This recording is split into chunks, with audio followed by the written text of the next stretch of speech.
its mechanic isn't too strange, at least. A lot of this map is about laning, it's about sustaining in the lanes, clearing the creeps, getting the lane control, and then once you have control, you can try to turn in. The two things to look for in this map in a draft is always lane clearing and goaltending, trying to stop your opponent from turning in their spider thoraxes.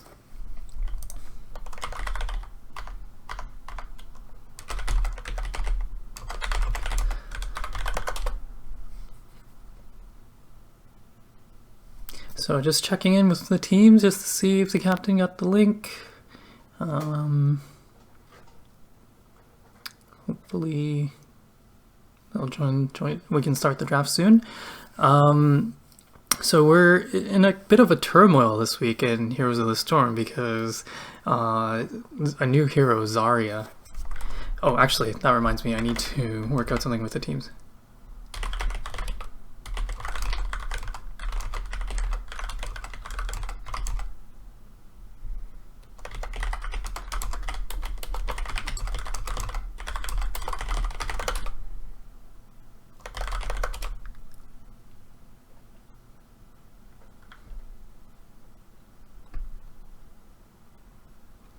Yeah, so Zarya, which I hope is in Top Drafter by now, but if not, I think Nova is going to be representing a Zarya pick or ban. Anyway, so yeah, Zarya, she was released on Tuesday, and she was very underpowered. Oh, yes, well, she had a terrible win rate, and, you know, it's kind of normal for new heroes these days, so not too surprising. But then because of a lot of outcry, Blizzard broke their usual pattern, which is to wait 2 weeks before patching, and they tried to hotfix her, and then they broke her the other way. She became severely overpowered, and then they brought her back down again today. So we don't know where Zarya is at. We know that she is banned a lot in the pro tournaments today, and the one time she was played, she just, you know, their team won, so we'll see. Okay, so we got the bans. Bans are Oriel and Zul. Zul is very powerful for lane clearing, as we said, or as I said, sorry, before this started. The two things to look for on this map: lane clearing, so creep killing, and goaltending. So Zul is one of those. He's good at clearing 2 lanes all by himself if needed, and also works in the rotation. So if you put him in the 4-man rotation, he's very good for ganking with his Bone Prison. Oriel is just a solid healer right now. Goes with almost anything, but works well with things like Lunara or Vala, things that can or heroes that can just output DPS constantly, output damage constantly. First pick, we have Kerrigan. Now, she is very good on this map. This is probably her second best map, I'd say, and that's because she has lots of little critters to jump to and then heal off of, and then can reset her jump, and then she jumps again. So that is a no surprise. They pair Malfurion with her. Usually the pairing tries to be Uther, so that you can protect her as she jumps in, help her, give her time to build up her shield with her simulation shields. But they choose to go Malfurion, of course, with his new Innervate buff, where he also provides cooldown reduction. That also works very well with Kerrigan because she relies on her combo, and when her combo's on cooldown, that is usually a problem for her. She kind of has to wait. But with Malfurion's Innervate, she might not have to. And of course, Malfurion, even before the buffs, Malfurion was picked on this map because he is a walking fountain. He is a walking well. He can sustain people, and like I said once again about this map, sustaining on the map allows you more lane control, allows you to control the turn-in. In the battle of if you win the war of attrition, your opponents will have to go back to base or tap the wells first, and when they do that, you can turn in. So Malfurion is one of the best healers for that. Very high healing per mana, and and can provide other heroes mana. Sylvanas is, of course, one of the top picks, so broke the meta, snapped her up, probably very glad she made it to the second round, and she pushes with, I mean, on any map where you push with a big objective boss type creature, she's amazing because she effectively doubles or triples or however much, you know, increase of health for that thing, because she disables the towers and the forts, which usually do a lot of damage to that monster. But she just says, you know what, no, you just don't get structures and towers. Now on the other side we have Johanna, Jaina, and Rhaegar, which is a lot of clear. Rhaegar is one of the best healers for clearing with his lightning shield, especially if he chooses to take lightning bond at level 1. Jaina, of course, with the triple blizzard, recent change, well, is very good. Well, I guess it's not recent anymore, but relatively recent. Triple blizzard will clear up the waves very fast, and of course Johanna has Knight Takes Pawn built in now, although at half effectiveness, I think, and she'll be clearing up those creeps very fast too.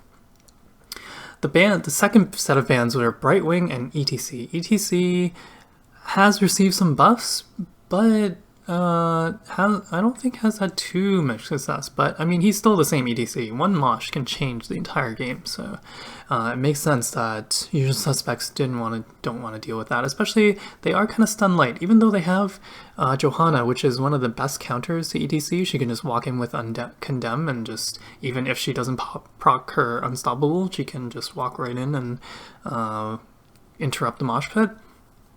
They just didn't want to risk it. The other 3 heroes they picked don't have stuns that can stop a mosh pit. So, and then Brightwing, of course, is just one of the best performing healers right now.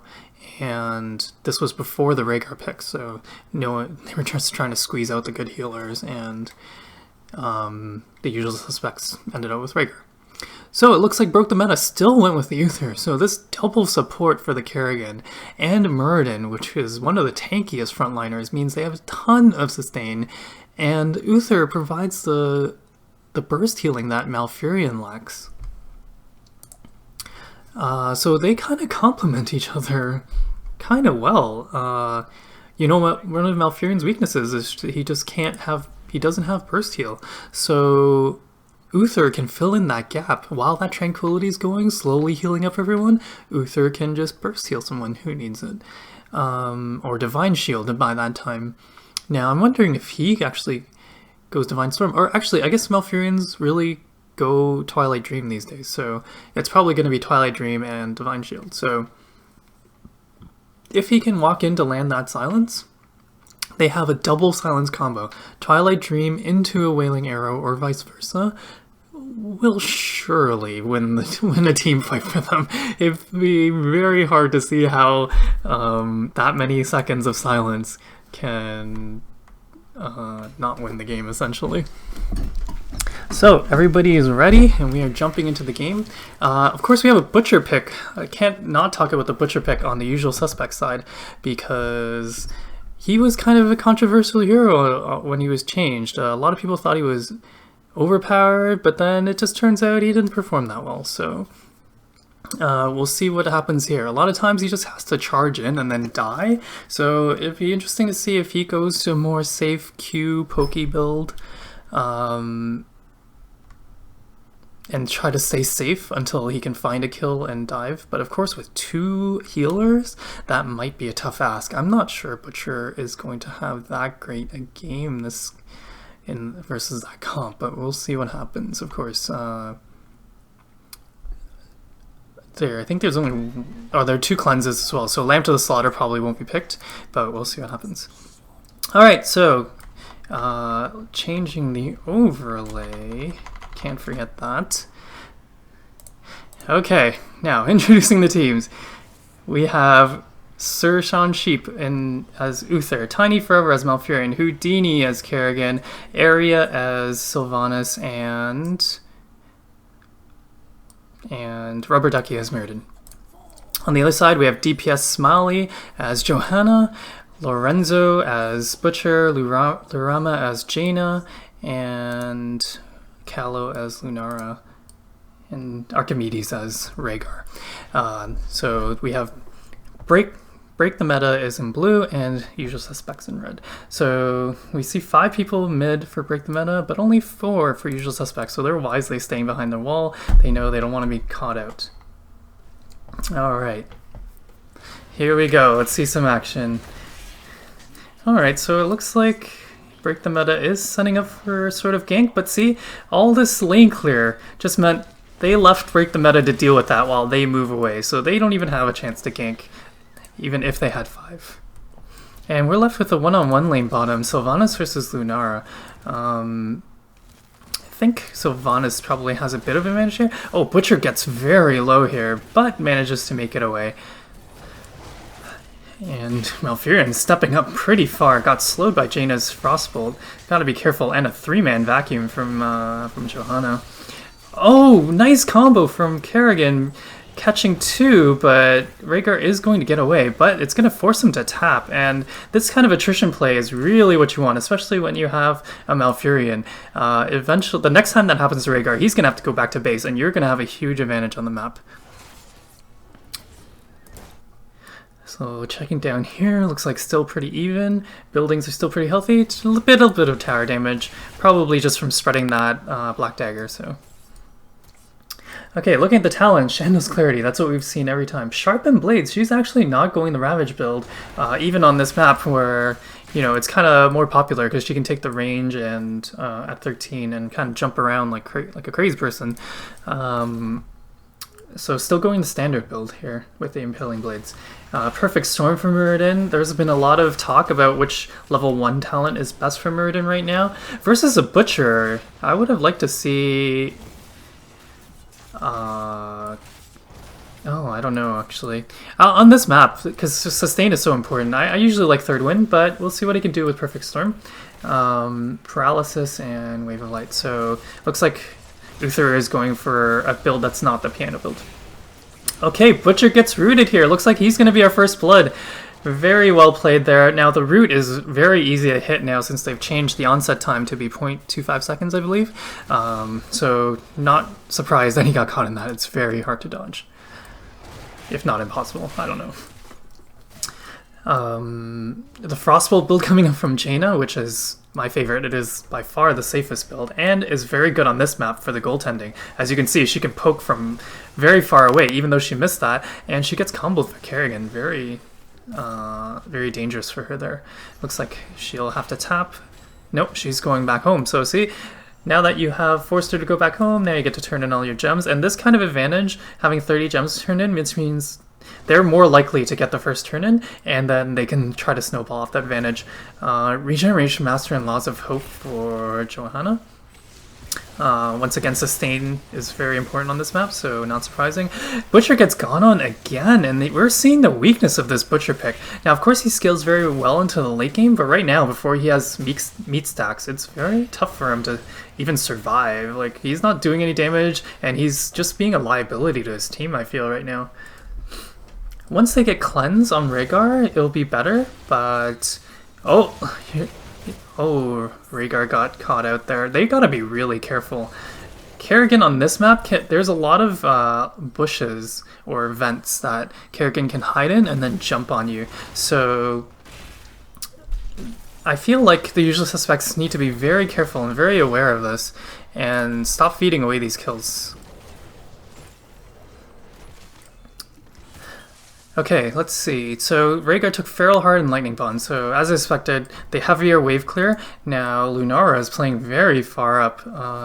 She needs to be careful. Kerrigan's coming for her. And this is exactly what I was talking about. They need to be aware of where Kerrigan is at all time. She's dead for sure. She's going to drop 24 gems. Oh my goodness. That's not a game-ending amount, I would say. But it sets them back heavily. They're already behind a little bit of experience because of all those deaths, and now they're down a lot of gems as well. However, they do have 40 turned in. They snuck in 40 somehow when I wasn't looking, and they only have to turn in 10 more. So look for Break the Meta to try and get theirs in, and it looks like they're doing a good job. They're gonna get in Sylvanas' 11 for a perfect 50, Caster Math, and here we go. There. Of course, they have the Sylvanas, so getting this first turn-in is vital for them. They have to make a lot happen with their first turn-ins. So let's look at the Butcher build. He got Abattoir, which is pretty standard right now, Flail Axe, and Insatiable Blade. So this is kind of the standard we've been seeing. Oh, nice pick once again. That Kerrigan Muradin combo with the combo into the Stormbolt stun is just so powerful.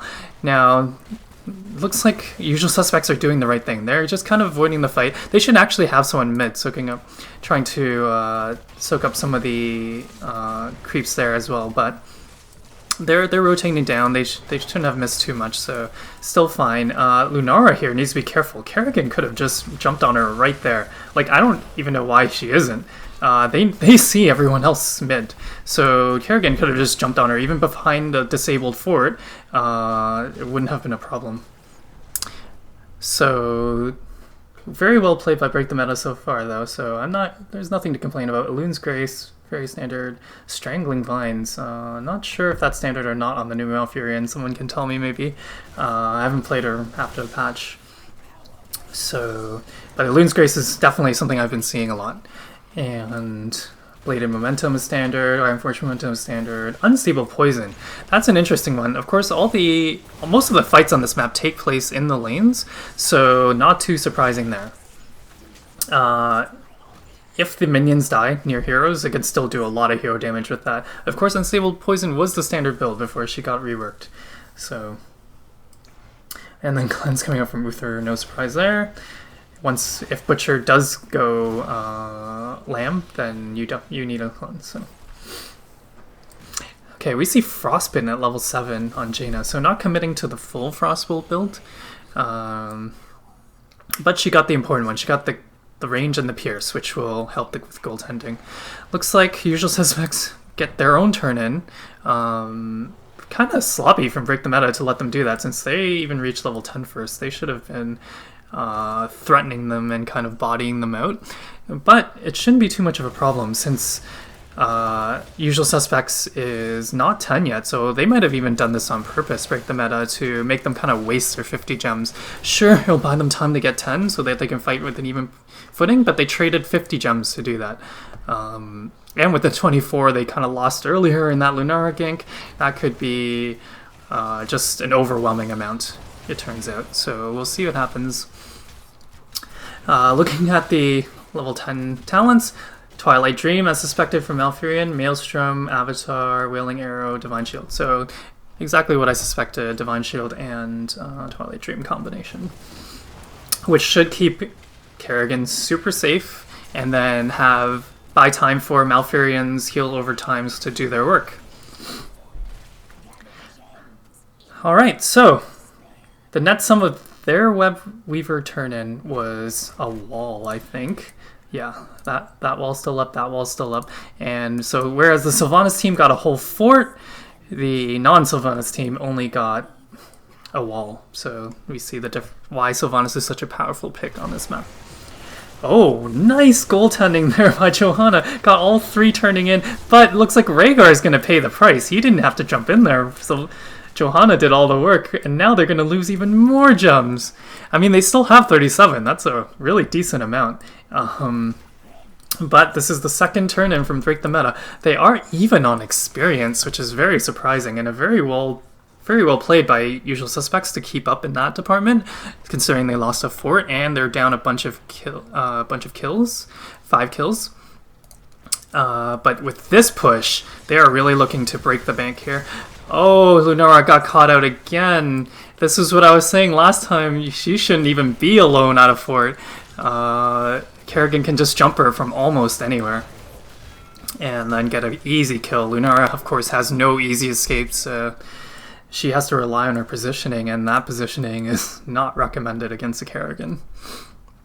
So it looks like they're just going to give up mid. I don't think they really have a choice. Down one person, down a level. It looks like they're just giving this up. Are they just going to try? They're just going to probably try to push the top wall. Of course, on this map, the top lane is the more important lane because of the boss. So the boss becomes a huge win condition on this map. So breaking down this wall really kind of opens up a way for them to end the game. So that was very smart decision making here. The mid fort, they should be able to get any time with their level 13 advantage. Butcher charges in, and Lamb, and of course you see that Divine Shield cleanses it. Cleanse would have cleansed it. I wouldn't have recommended Lamb here, but they still managed to get Uther. Wow. Well, he was standing awfully close to his front line. I'm very surprised. And Houdini goes down on the Kerrigan as well. I feel like they were a bit clumped up there. They really didn't need to be, especially Uther and Malfurion. I know Uther has to go in for the stun, but after that, you should just leave. So a little bit of a misplay there from Break the Meta, but overall, they're still way ahead. They still got a talent advantage for now. Looks like Usual Suspects have enough for turn-in, though, so if they turn in all their gems right now, they can get their own Web Weaver turn-in and probably get at least a fort out of this. And now they're on even talent here, so let's take a look at the 13 talents. Malfurion seems to be holding his. I wonder what the choices are there. Eviscerate range, amazing, and he's been having such success catching out people like Lunara that Eviscerate makes it even that much more dangerous. Her range of initiation becomes insane. Healing Static, very standard, especially for this map. Will of the Forsaken.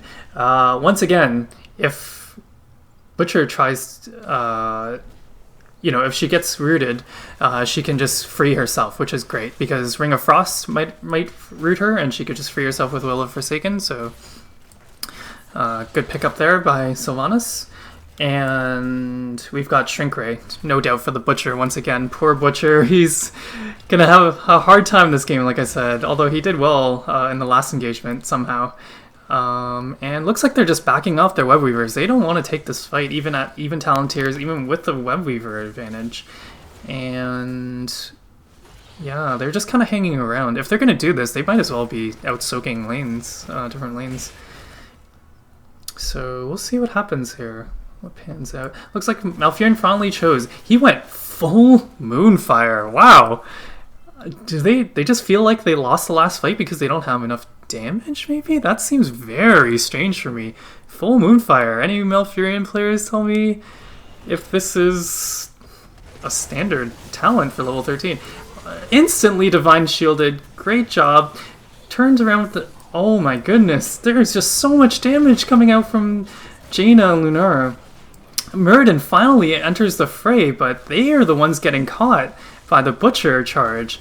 Earlier in the game, we saw that Kerrigan, with her good early game, was catching out people, and Break the Meta were the ones controlling all the ganks in the game. But now they're the ones spreading out a little and getting caught. And as I've always said, the quickest way to throw a game in Heroes of the Storm is to start splitting up. So I hope Break the Meta fixes that. They cannot afford to split up right now. They need to fight as a group. Because Butcher, Lunara with Leaping Strike is going to demolish any single target. Alright, so unfair advantage for...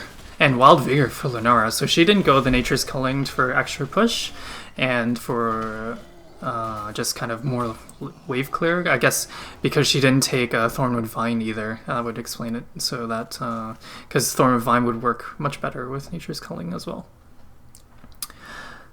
And then Earth Shield, that's an interesting one. I guess just trying to prevent the burst on Butcher. And thank you for that tip. And Burning Rage for Johanna.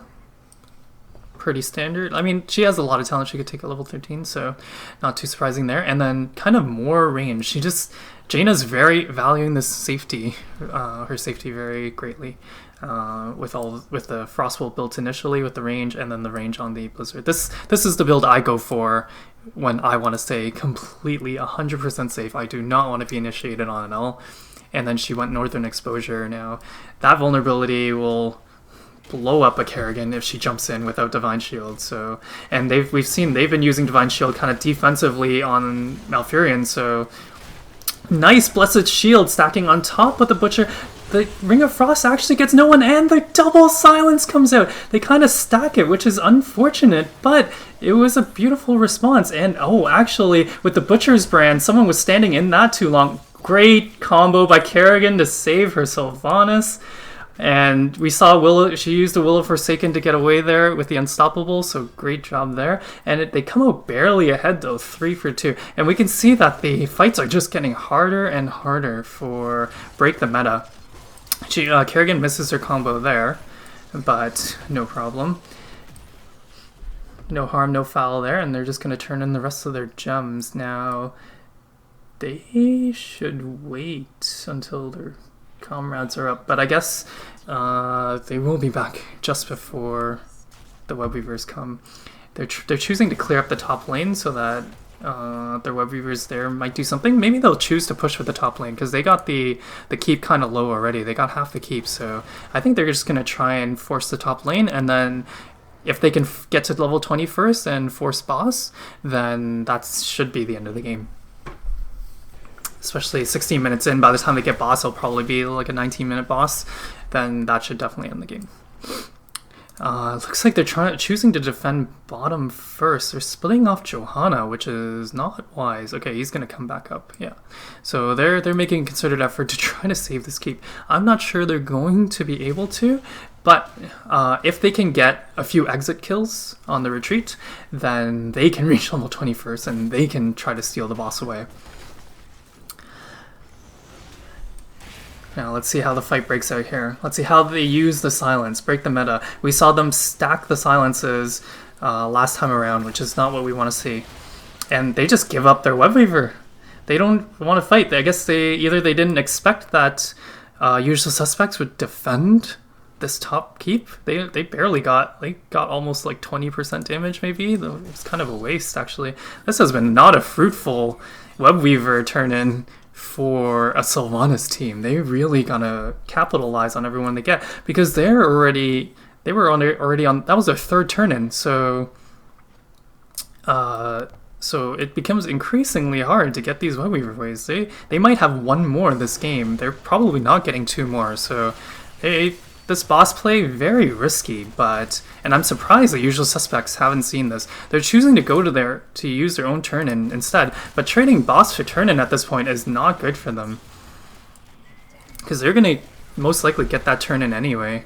Now they're headed for the boss, but it's too late. And if I were them, actually, I would have tried. I would have liked to see them try to engage Useless Suspects. If they could have gotten a hard engage there, gotten a couple of kills, then they could come back and face the boss. But as it is, actually, Break the Meta is not even escorting the boss. They just keep getting all these objectives, all these win conditions that they took off their own map, and are not pushing with it. So, and this isn't going to get the keep either. Oh no. So now Break the Meta is going to have to wait until the boss comes up, or try to get another Web Weaver turn in before they can even think about ending the game. Not the best use of resources, but on the other hand, the Web Weaver wave from the Usual Suspects didn't do anything either. Well, I guess it's still ongoing, so I shouldn't be too hasty. Maybe they'll get a wall. Maybe they'll get the keep wall here. But yeah, so taking that boss there wasn't that beneficial for them, it turns out. I thought they were going to try and push with it. At least they could have forced the keep, I feel, at long range. But they don't really have that many pokers, but maybe with full Moonfire he could have done it. Now, let's see, at 16 he took Tenacious Roots, actually. He didn't go the Moonfire talent either at 16 either, so I feel like this is a fairly strange build from Malfurion. I guess the full Moonfire does give him more clear, because he can hit more creeps. But I don't know. I think he probably has better choices than 15. Alright. Oh, you see Muradin actually does give him the axe, so they are worried about damage. And they have the vulnerability, of course, on Sylvanas. And the full W build coming out of Uther, which is kind of the alternative build. If you don't want to play the piano Uther, this is what you got. So to any new viewers tuning in, just a reminder, this is Cherry League Division 1, and both these teams have just been placed in Division 1. They both have a 0-0 record, so this is the first time they played a Division 1 match, and they're going up against each other. And it's Break the Meta versus the Usual Suspects. So We still got a bit of a structural advantage, only in terms of hit points for Break the Meta. But they're the Sylvanas team. They should have been, with 3 turn-ins already, they should have been more ahead than this. And there looks like, in fact, Usual Suspects is going to reach level 20 first, despite, you know, having given up the boss, despite being down 5 kills. So they've just been using the map more effectively, stoking more effectively. That's very surprising to me, since Break the Meta was kind of ahead the whole game. And we see aggressive defense by Kerrigan, so still worried a little bit about her survivability despite having 2 healers and everyone else going on the offense. She chooses to go for her own defense, which, you know, I liked. All she has to do is survive. Kerrigan is a hero like Illidan, where it comes to a point in the fight. If you kill enough of the damage on the other side, then the opposing team can't kill you. No matter, it just gets to that point where you just snowball into godlike status in the middle of a fight. So looks like Usual Suspects are baiting a turn and setting up a party bush here, waiting for anyone to just kind of wander through. But I don't think Break the Meta is going to fall for it. They're just sticking together, realizing it is late in the game. One pick at this stage in the game will end the game. So, oh no, Malfurion's face checking! No! What? Oh... Okay, so the Silence and the Divine Shield saves him for now, but we'll see. Without Tranquility to heal him up, he just has no chance. They do trade out Rhaegar, and they still have 1 healer to 0, but they also lost to Kerrigan. And now Butcher, oh my goodness, he is just doing work. Did you see how much damage? He just almost 2-shot Sylvanas there. Holy cow, that damage. Wow. Okay, now suddenly they have 4 people up against 2. And they can do whatever they want. Now luckily the boss isn't up quite yet for another 30 seconds, and so they won't have time to take it super safely, but they should have time to take this keep, and they're the ones who are going to get the first keep of the game. Now, Tomb of the Spider Queen is known as one of the most snowbally maps. Once a team gets control, it is very hard to get a turn in and turn the tides of the game. So I am very happy to see that that Usual Suspects managed to do this. They managed to come all the way back from a deficit to get the first keep and lead in the game. Now, Break the Meta did manage to sneak a turn in during that time, so well played by them. And perhaps a little bit of a mistake from, you know, a team that has a Wisp and had the numbers advantage, not kind of preventing the turn-ins, not goaltending properly. So, but we're just going to see this Usual Suspects clean this up and Break the Meta. It looks like they're trying to set up for a quick boss immediately after this cleanup. Now, wow, Usual Suspects is so smart though. They cleared up mid, then they cleared up bottom, leaving top for last, which will prevent any boss sneaks because they'll already be in the top lane. So great call there.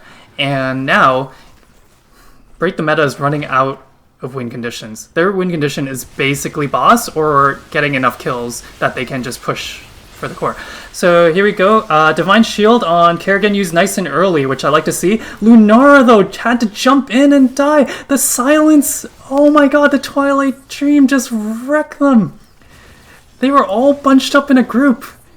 And the Twilight Dream silenced them as Lunara was leaping in the air, couldn't do anything, no one could save her. And this is the end of the game. Wow, what a topsy-turvy game. Oh my goodness. It looked like the Usual Suspects had control. And they allowed one sneaky turn in. Let Break the Meta set up for the boss. They didn't send the Wisp in? I didn't see the Wisp, but they had the Wisp to send in. They could have waited for that. And then just one setup where they found them clumped up, got a huge Twilight Dream off, and this is why we see Twilight Dream from Malfurion now. And that is the end of the game. Great job by Break the Meta. They regained their composure after kind of losing for a whole, it seemed like 7 minutes in the middle there. and where they just couldn't get the top keep down, couldn't make it happen, and then they ended up regrouping, keeping their heads cool, said, okay, let's turn in. That last turn in didn't do anything effectively. All it did was let them set up at the boss, let them get the better position for the next fight. They knew it was going to come down to the next fight, and they went for it. Great job identifying their win condition, knowing the boss was too risky, making the right play, and congrats to Break the Meta. Now they are 1-0 in Division 1, whereas Usual Suspects dropped to 0-1. And just taking a look at the stats, looks like Kerrigan and Jaina both did work for their respective teams. Nothing too deviant in any of the numbers here. Look at Jaina matching Sylvanas' numbers. That's pretty good. Especially since her hero numbers, or hero damage was so great too. So great call there. And we see that the silences were so important in the team fight. So Malfurion is such a great pick. Of course, we saw him picked in Chair League quite a lot, at least in the games I've casted. So we're probably going to see a lot more of him. And until the full rework, where things might change, he looks to be a top double healer pairing. So great job. Looks like everyone died at least once, so no perfect games for anyone. And well played by Break the Meta once again. They controlled the game early with taking full advantage of the Kerrigan, and then managed to pull it back together late, regain their composure enough to make the winning move. So once again, I'm Dualistic. This was Chair League Season 3, and it was a Division 1 cast. I will be casting more next week, so if you like my cast, please hit the follow button. The VODs of this match will be up on my YouTube channel as well. You can find the match info below. If you have any feedback, please contact me on Twitch, on Discord. You can find my email directly below in the info below the page as well. So thank you all for watching. Thank you to the teams playing, and have a great weekend, guys.